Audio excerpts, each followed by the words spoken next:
Bonjour, je vous propose aujourd'hui une vidéo sur l'empathie. Alors pourquoi cette vidéo? Tout simplement parce que c'est un sujet qui me tient à cœur.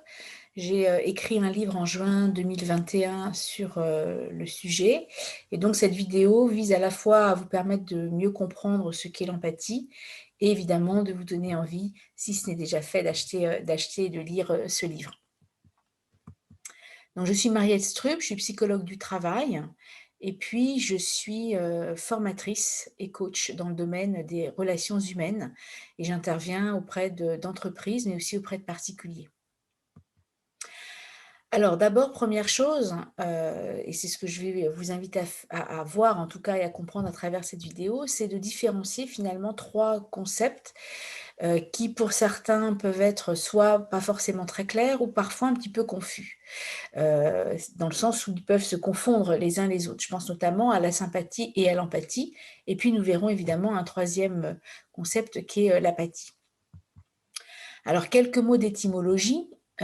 Tout d'abord, si on regarde, le suffixe qui finalement est commun à ces 3 mots, d'où leur, proximité, qui vient du grec pathos et qui veut dire souffrance ou ce qu'on éprouve.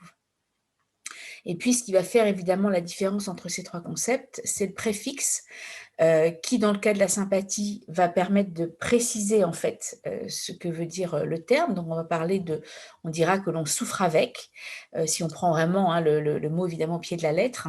L'empathie, on est plutôt sur du souffrir en l'autre et enfin l'apathie qui, revient à ne pas souffrir avec le A privatif. J'ai, fait ce dessin pour, expliquer, je dirais, sous une autre forme, chacun de ces concepts, en prenant le cas d'une personne, voilà, qui vous êtes sur la plage, une personne est en train de, ostensiblement, visiblement se noyer, dans l'eau, dans la mer. Donc dans le premier cas, je suis dans une attitude, une posture de sympathie pardon. Donc dans ce cas-là, bah, je vois très clairement que la personne est en train de se noyer, ça me touche, au point que je vais plonger, sans réfléchir et au risque évidemment de me noyer aussi, heu, si tant est que, voilà, je ne sois pas un super, nageur ou que je n'ai pas peut-être de brevet de secourisme. Dans le cas de l'empathie, qui est au fond une sorte d'entre-deux entre la sympathie et l'apathie, à nouveau, donc la personne est en train de se noyer, je vois et je ressens la détresse, de la personne, mais par contre, j'ai cette distance qui me permet de garder une distance, psychique, hein, qui me permet de garder la tête froide et qui me permet surtout d'agir d'une manière qui puisse justement, lui être utile.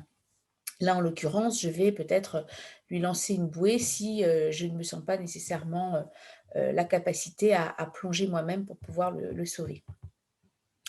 Et dans l'apathie, je vais, évidemment être en présence de quelqu'un, là encore, qui se noie, mais je ne vais ni voir ni percevoir, la détresse de la personne et donc je vais rester, stoïque sur la plage en train de bronzer. Donc si on regarde chacune des définitions, donc dans la sympathie, je vais participer pleinement, hein, aux émotions de l'autre, je vais même les partager, voire même, être en accord, avec elles, hein, les cautionner quelque part, on pourrait dire aussi. Dans le cas de l'apathie, on est vraiment, sur une dimension, quasi opposée, c'est-à-dire que c'est vraiment l'incapacité à être ému ou à réagir, à l'émotion, de l'autre, et réagir n'étant pas forcément une action, hein, ça peut être une émotion, hein, que je ressens, soit par mollesse, par indifférence ou parce que je suis moi-même aux prises à des émotions telles que je ne suis pas en mesure de m'ouvrir à celles de l'autre et puis enfin l'empathie, qui est le fait de percevoir, de comprendre, hein, ce que l'autre ressent. On parlera d'ailleurs alors d'empathie affective ou de percevoir et de comprendre son point de vue, ses croyances, ses intentions et on parlera alors d'empathie cognitive. Pour, compléter, on peut dire au fond que la sympathie, c'est un mode de rencontre de l'autre, hein. C'est ce qui va nous permettre de nouer des liens affectifs finalement, avec autrui et ça va mettre en jeu, des fins altruistes, hein. L'empathie quant à elle est un mode de compréhension de l'autre, hein. Il ne nous amène pas nécessairement à rentrer en relation à l'autre, mais vraiment c'est une façon finalement de rentrer quelque part dans l'univers de l'autre. Donc bien évidemment, l'empathie peut nourrir, la sympathie, mais elle peut se passer, de motifs altruistes.